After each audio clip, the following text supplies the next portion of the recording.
आला कुत्रा की दाबायचं हॉर्न. हट हट हट. कुत्रा पळाला.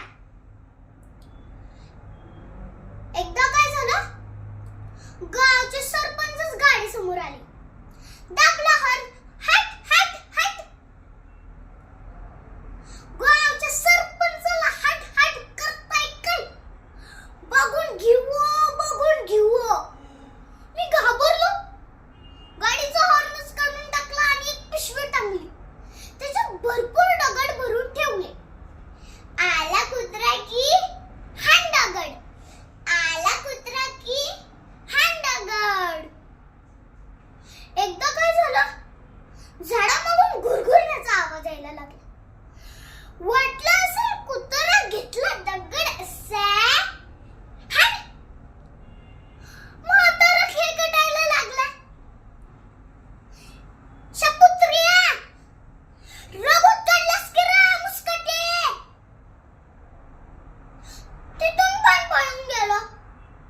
शेवटी ठरवलं, दगड मारताना काळजी घेतली पाहिजे.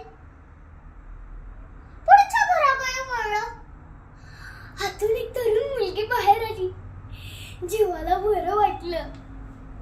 विचारलं, ए मुली, तुझं लग्न झालंय का ग? ती म्हणाली, नाही. बरं, मुलं किती? ती लाजली. अतून तिचा बाप बाहेर आला. म्हणायला लागला, लहानपणी काय डोक्यावर वगैरे पडला होतास काय? मुलगी जगणार नाही जर सांगते तर पोरं किती ते विचारतोयस काय? काही डोकं वगैरे ठरलंय काही तुझं? चल निघ इथून, निघ. तिथून पण पळून गेलो. कसे त्या बॉसला फॉर्म भरून दिले. 8-10 दिवसांनी बॉसचा फोन आला, ऑफिस मध्ये भेट. माझ्या पोटात खोळा आला. घाबरत ऑफिस मध्ये गेलो आणि मला आश्चर्याचा धक्काच बसला.